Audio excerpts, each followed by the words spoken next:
Satu karyawan berstatus PDP operasional kawasan industri Medan dihentikan sementara. Sejumlah hewan ternak warga di Tapanuli Utara ditemukan mati dengan kondisi terluka.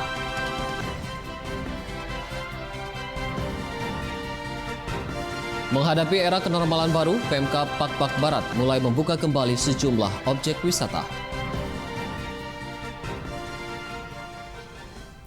Halo pemirsa, senang sekali kami dapat kembali hadir di hadapan Anda dalam program Wajah Sumut edisi Senin 22 Juni 2020. Selain 3 berita utama tadi, kami juga telah menyiapkan informasi menarik lainnya selama 30 menit ke depan. Bersama saya, Dana Pangaribuan, inilah Wajah Sumut selengkapnya.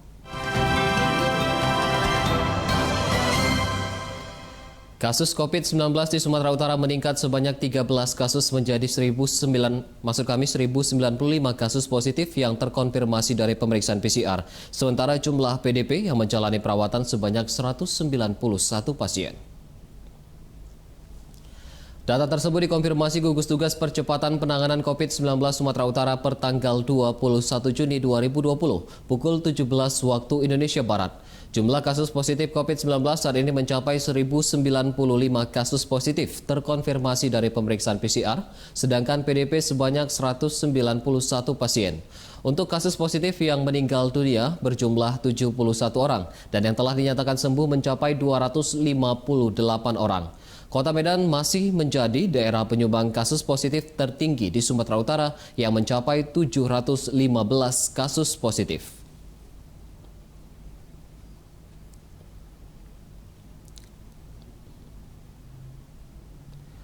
Dua orang warga yang merupakan ibu dan anak di Batubara dinyatakan positif COVID-19 dari uji swab PCR. Keduanya masuk dalam kategori OTG dan diwajibkan melakukan isolasi mandiri. Penambahan kasus COVID-19 tersebut disampaikan Kepala Dinas Kesehatan Batubara Wahid Kusairi dalam konferensi pers di Posko Gugus Tugas Percepatan Penanganan COVID-19 Batubara. Wahid mengatakan dua kasus terakhir adalah seorang ibu berusia 43 tahun dan anaknya yang berusia 7 tahun, warga Kecamatan Sesukai, Batubara. Mereka dinyatakan positif COVID-19 setelah melakukan uji swab PCR di salah satu rumah sakit di Kota Medan saat akan melengkapi dokumen kesehatan untuk berangkat ke Malaysia. Menurut Wahid, ibu dan anaknya tersebut masuk kategori orang tanpa gejala atau OTG sehingga hanya dianjurkan untuk menjalani isolasi mandiri. Sementara itu, tim gugus tugas percepatan penanganan COVID-19 Batubara telah melakukan tracing dan rapid test terhadap kontak kedua OTG tersebut. Anjuran kita kepada keluarga tersebut adalah melakukan isolasi mandiri karena status beliau adalah orang tanpa gejala. Tidak ada gejala demam, tidak ada gejala batuk, tidak ada gejala keluhan lainnya atau sesak napas. Maka statusnya tinggi sesuai. Pemirsa, manajemen PT Kawasan Industri atau KIM Medan di Mabar Medan sejak Sabtu lalu menghentikan sementara operasional setelah satu karyawan ditetapkan sebagai pasien dalam pengawasan COVID-19. Operasional di kantor PT KIM di Mabar, Kecamatan Medan Deli ditutup sementara selama 14 hari sejak tanggal 20 Juni hingga 5 Juli 2020. Penutupan dilakukan karena adanya status PDP pada salah seorang pegawai PT KIM. Untuk sementara seluruh aktivitas dan pelayanan terbatas dilakukan di kantor PT KIM di Jalan Pulau Batam, Deli Serdang. Berdasarkan informasi yang diperoleh wartawan, penghentian operasional sementara dilakukan sesuai surat pemberitahuan tertanggal 19 Juni 2020 yang ditandatangani Dirut PT KIM dan ditembuskan ke Dewan Komisaris PT KIM hingga 5 Juli 2020 mendatang. Hingga saat ini belum ada keterangan resmi yang disampaikan pihak PT KIM Medan terkait penghentian sementara operasional PT KIM tersebut.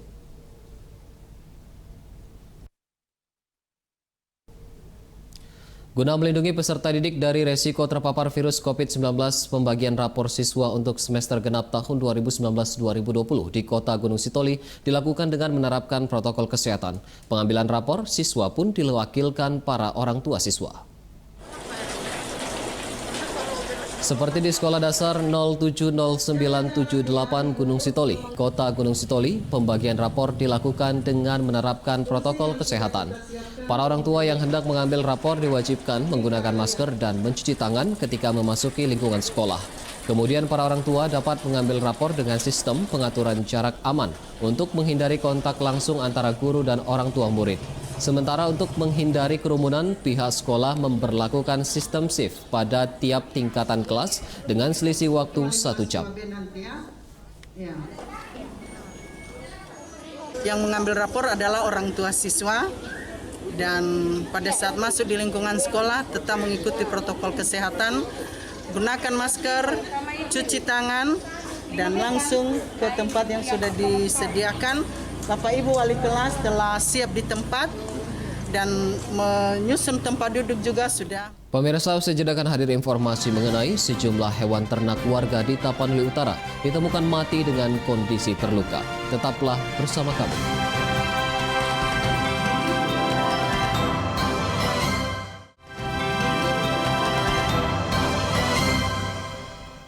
Anda masih bersama kami di Wajah Sumut. Puluhan wisatawan di Sibolga dievakuasi tim SAR gabungan setelah sebelumnya terombang-ambing di lautan selama 3 jam karena kapal mengalami mati mesin.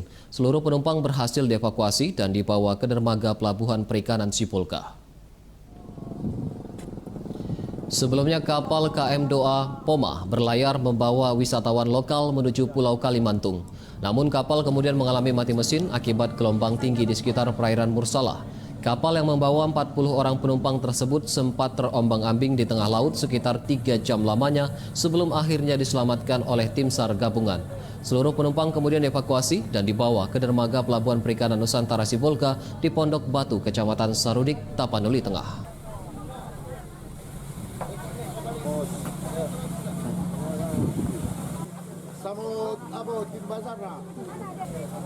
Walaupun dengan cuaca yang tidak mendukung, KM Doa Poma kita temukan di perairan Pulau Mursalah. Jadi keseluruhannya 39 orang. Ketinggian gelombang kurang lebih 1 sampai 1,5 meter. Dan kita pun tadi keluar memang pertimbangan cuaca. Sejumlah hewan ternak warga di Dusun Sigumpolan, Desa Pohantonga, Tapanuli Utara ditemukan mati dengan kondisi terluka. Matinya hewan ternak warga ini diduga akibat serangan hewan liar. Hewan ternak milik warga Dusun Sigompolan, Desa Pohantonga, Kecamatan Siborong-Borong, Tapanuli Utara ditemukan mati misterius sejak seminggu terakhir. Menurut warga, ratusan hewan ternak seperti ayam dan bebek serta 3 ekor babi mati dengan kondisi terluka pada bagian leher. Seperti seekor babi milik warga seberat 25 kg yang ditemukan mati sekitar 50 meter dari kandang yang dipagari tembok setinggi 1 meter. Atas kejadian tersebut, tim dari BBKSDA Sumut bersama TNI Polri turun ke lokasi untuk mencari penyebab matinya hewan ternak warga. Petugas gabungan melakukan penyisiran di sekitar lokasi hingga radius 2 km sekaligus memasang perangkap dan kamera pengawas di sejumlah titik. Kepala Seksi BBKSDA Sumatera Utara Wilayah 4 Manigor Lumban Toruan menegaskan berdasarkan petunjuk sementara berupa jejak kaki dan kulit pohon yang terkelupas, matinya hewan ternak warga dikarenakan serangan hewan liar. Hingga kini belum diketahui hewan jenis apa yang menyerang ternak warga, dikarenakan ternak yang mati sudah dikuburkan warga dan tim hanya bisa mengidentifikasi luka dari gambar yang diambil warga. Kami juga melakukan kegiatan patroli untuk mengidentifikasi dan ibu ini sebagai tim analisanya bahwasanya bahwa matinya ternak itu adalah akibat binatang. Pemirsa, kita ke berita selanjutnya. 2 bocah bersaudara Iksan Fatihila berusia 10 tahun dan Rafa Anggara berusia 5 tahun ditemukan tewas di area kawasan Sekolah Global Prima Medan di Jalan Brigjen Katamso, Kota Medan. Kedua korban merupakan warga Jalan Brigjen Katamso, Gang Satria Medan. Saat ditemukan, kondisi kedua bocah tersebut sudah meninggal dunia. Belum diketahui penyebab 2 bocah tersebut tewas, namun dugaan sementara keduanya dibunuh oleh ayah tirinya berinisial R. Pelaku R diduga kesal karena kedua korban terus memaksa meminta uang untuk membeli es krim. Pelaku yang bekerja sebagai buruh bangunan kemudian mengajak kedua korban ke tepi gedung berlantai dan diduga melemparkannya ke bawah. jasad dua korban sudah dibawa ke Rumah Sakit Bayangkara Medan untuk diotopsi. Hingga saat ini belum ada keterangan resmi dari pihak kepolisian terkait kasus tersebut. Peristiwanya tadi pagi, Bang. Katanya dari menurut saya, anak saya dibunuh gitu sama suaminya gitu. Katanya kesal nengok anak mungkin katanya kan gitu. Tapi kan orang tuanya minta es krim katanya nggak dikasih gitu. Seorang oknum bidan di Medan ditangkap polisi karena diduga membobol tabungan rekan sekerjanya. Akibat kejadian tersebut, korban mengalami kerugian 16 juta rupiah. Kasus pencurian ini terungkap setelah korban melapor kehilangan kartu ATM dan uang dalam tabungan ke polisi. Dari penyelidikan polisi, diketahui pelaku pencurian adalah rekan sekerja korban berinisial TND, seorang oknum bidan yang bekerja di salah satu rumah sakit di kawasan Jalan Bilal, Medan. Kepada petugas, pelaku mengaku telah mengambil uang korban senilai 16 juta rupiah karena terdesak kebutuhan ekonomi sejak pandemi COVID-19. Selain menangkap pelaku, petugas juga menyita barang bukti kartu ATM dan rekening koran penarikan uang tabungan milik korban. Modusnya karena mereka berteman, dia tahu bahwa PIN-nya ATM rekannya itu. Selanjutnya pada saat dititipkan ke dia ATM itu, langsung diambilnya uangnya sekitar. Sementara itu, seorang oknum ketua DPD KNPI Batubara dilaporkan ke polisi atas dugaan pelecehan profesi wartawan di media sosial terkait lambatnya penyaluran BLT non-tunai. Terlapor menuding berita yang dituliskan merupakan pemberitaan yang dibayar dan atas pesanan orang lain. Muhammad Fadli, salah seorang wartawan televisi swasta nasional didampingi rekan lainnya mendatangi sentra pelayanan kepolisian terpadu Polres Batubara. Fadli melaporkan oknum ketua DPD KNPI Batubara berinisial RM karena diduga melakukan pencemaran nama baik dan melecehkan profesi wartawan. Peristiwa bermula saat Fadli mengunggah berita terkait keterlambatan penyaluran bantuan pangan non-tunai dan adanya bantuan pangan yang rusak di akun Facebooknya. Postingan tersebut kemudian dikomentari akun RM yang menuding berita tersebut dibayar dan atas pesanan orang lain. Selain itu, RM juga mengirim pesan WhatsApp ke nomor pribadi Fadli yang bernada ancaman. Pihak kepolisian diharapkan bisa segera memproses kasus dugaan pencemaran nama baik dan pengancaman tersebut sesuai aturan hukum yang berlaku.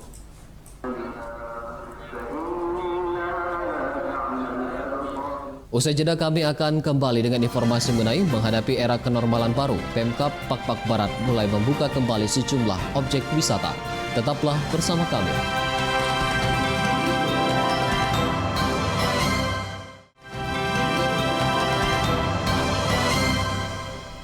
Kembali lagi di Wajah Sumut. Badan Meteorologi, Klimatologi, Geofisika BMKG Wilayah 1 Medan melakukan pengamatan fenomena alam gerhana matahari cincin yang terlihat di sejumlah wilayah di Indonesia. Pengamatan gerhana matahari cincin dilakukan petugas BMKG Wilayah 1 Medan dengan menggunakan alat teleskop pada Minggu kemarin. Gerhana matahari adalah peristiwa terhalangnya cahaya matahari oleh bulan sehingga tidak semuanya sampai ke bumi. Sementara dari hasil pengamatan dan pengukuran, fenomena gerhana matahari cincin di Sumatera Utara hanya terlihat sebagian, di mana kontak awal terjadi pukul 13.39 waktu Indonesia Barat dan berakhir pukul 15.46 waktu Indonesia bagian Barat. Kepala Balai BMKG Wilayah 1 Medan Edison Kurniawan mengatakan magnitudo terendah di wilayah Sumatera Utara berada di Teluk Dalam Kepulauan Nias, sementara bagian tertinggi berada di wilayah Langkat. Namun kondisi cuaca di Kota Medan dan Sumatera Utara yang cenderung diguyur hujan menyulitkan untuk melihat fenomena alam tersebut. Selain bulan Juni, fenomena alam gerhana matahari cincin juga akan terjadi lagi pada bulan Desember 2020 mendatang, namun tidak melintasi wilayah Indonesia. Nah, kemudian untuk wilayah di Sumatera Utara sendiri, itu magnitudo terendah itu ada di Teluk Dalam di Nias, itu sekitar 0,0192. Kemudian yang tertinggi 0,189 itu terjadi di Stabat. Menghindari terjadinya kumpulan orang banyak, BMKG sudah menyikapi, kita sudah memiliki link YouTube yang bisa diakses oleh seluruh masyarakat Kota Medan. Menteri Pertanian Syahrul Yassin Limpo melakukan kunjungan kerja ke Kabupaten Humbang Hasundutan dalam rangka memastikan produksi pertanian terus berlangsung meski di tengah pandemi COVID-19. Dalam kunjungannya ke Kabupaten Humbang Hasundutan, Menteri Pertanian Syahrul Yassin Limpo didampingi Bupati Humbahas melakukan penanaman bibit jagung dan bawang merah varietas Batu Iji di Desa Habean, Kecamatan Lintong, Nihuta. Selain penanaman, Mentan juga melakukan panen perdana pengembangan bawang putih varietas Sangga Sembalun di areal kelompok Tani Jaya di Desa Parulohan, Lintong, Nihuta. Komoditas bawang putih di Kabupaten Humbang Hasundutan sedang dikembangkan di lahan seluas 250 hektar yang tersebar di 9 kecamatan dengan target produksi panen sekitar 14 ton per hektarnya. Dalam kesempatan ini, Mentan juga memberikan bantuan alat pertanian berupa traktor, kultivator, hand traktor, bantuan benih jagung dan padi, kredit usaha ringan bagi petani, serta asuransi usaha ternak sapi kerbau. Syahrul Yassin Limpo menyampaikan daerah Humbang Hasundutan sangat subur dan layak untuk dijadikan sentra pertanian sehingga harus dimanfaatkan dengan maksimal. Dan ternyata di Humbang ini bisa kita hasilkan lebih banyak. Dan hasilnya juga tidak kalah dengan importasi dari bawang putih itu.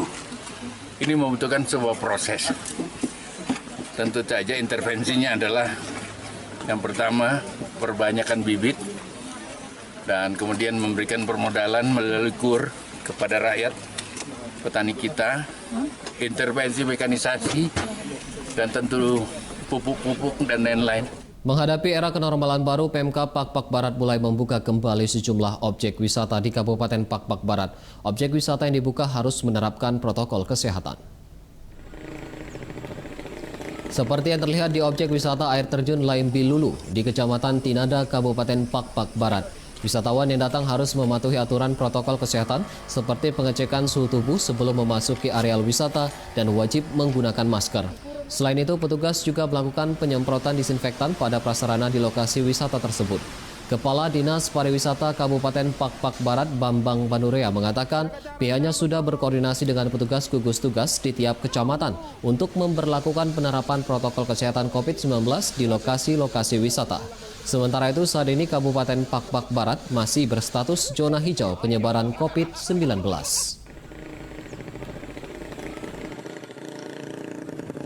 Menjelang penerapan new normal ini, kita melakukan melihat langsung terjun ke objek wisata Bilulu ini untuk melihat penerapan protokol kesehatan. Kami sangat berterima kasih kepada pengunjung yang semuanya memakai masker dan mematuhi protokol kesehatan sebelum masuk ke objek wisata. Cek suhu badan. Pemirsa, seorang bayi di Kecamatan Siantar, Kabupaten Simalungun lahir tanpa anus atau menderita atresia ani. Bayi tersebut kini telah dirujuk ke Rumah Sakit Haji Adam Malik Medan untuk dapat menjalani operasi. Karina Nabila Usda Simanjuntak, bayi berusia kurang dari 1 bulan, anak dari pasangan Jatar Simanjuntak dan Uci Mayangsari, warga Kecamatan Siantar, Kabupaten Simalungun. Karina lahir dalam kondisi menderita atresia ani atau lahir tanpa anus yang membuatnya sulit untuk buang air besar. Terbatasnya ekonomi orang tua Karina membuat bayi tersebut belum dapat menjalani operasi lanjutan. Berdasarkan informasi tersebut, Bupati Simalungun JR Saragi berkunjung dan merujuk bayi tersebut ke Rumah Sakit Adam Malik Medan agar Karina segera menjalani operasi lanjutan. Tidak hanya itu, JR Saragi juga memberikan tali asih kepada kedua orang tua bayi untuk pemenuhan kebutuhan mereka saat Karina menjalani perawatan di rumah sakit. JR Saragi berharap agar operasi yang dijalani bayi tersebut dapat berjalan dengan baik sehingga Karina dapat tumbuh seperti anak normal lainnya.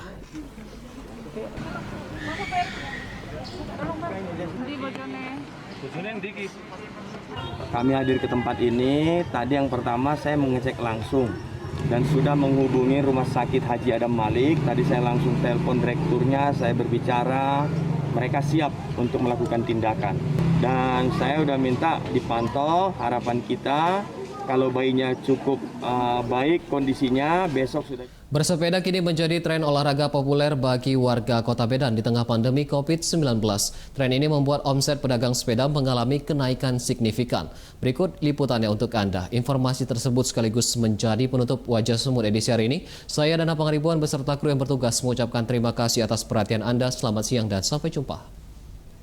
Bersepeda kini seolah menjadi tren olahraga bagi masyarakat di Kota Medan, Sumatera Utara. Kita bisa melihat di minggu pagi ataupun di akhir pekan banyaknya warga Kota Medan yang melakukan aktivitas olahraga dengan bersepeda. Dan untuk itu kita akan melihat langsung seperti apa aktivitas olahraga pagi dengan bersepeda yang dilakukan oleh warga Kota Medan.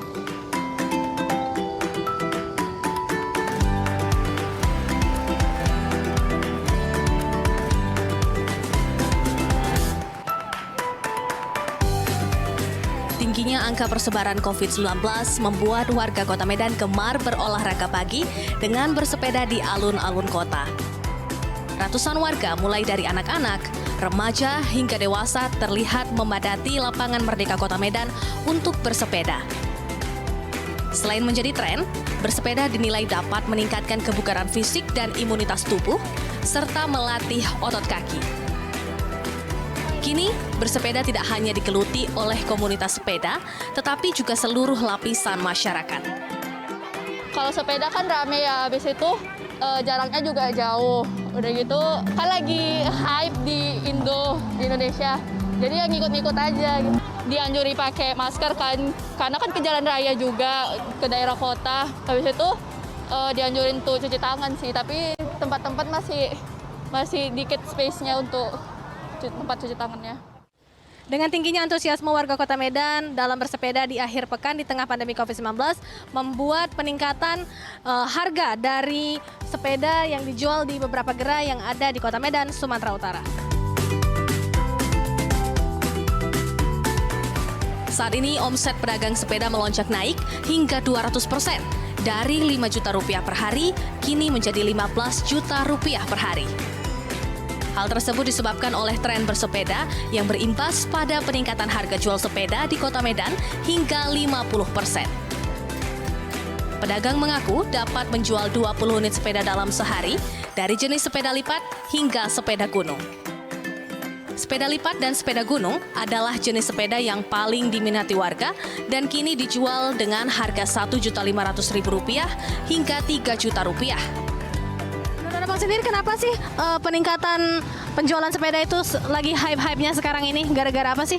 Lagi gara-gara pencegahan COVID-19 supaya tidak terjadi penyebaran COVID-19. Jadi hanya karena masyarakat ingin berolahraga, walaupun kesulitan ekonomi, mereka tetap membeli sepeda ya Bang ya? Sementara seorang warga, Ahmad Rifai, mengaku meskipun dilanda kesulitan ekonomi akibat imbas pandemi COVID-19, namun baginya kesehatan adalah hal utama di masa pandemi COVID-19. Dan untuk menjaga kesehatan, ia memilih untuk bersepeda bersama dengan keluarga. Rezeki kan sudah diatur masing-masing, jadi kita kan memang harus untuk kesehatan itu lebih mahal kan gitu daripada kita mencari uangnya kan gitu. Jadi kesehatan kita betul-betul harus kita jaga. Antusiasme warga dalam bersepeda di tengah pandemi COVID-19 adalah bukti nyata dari pembangunan kultur baru yang mulai diterapkan warga Kota Medan. Dari Medan, Sumatera Utara, Hairunisa Nasution, Edi Sembiring, Metro TV.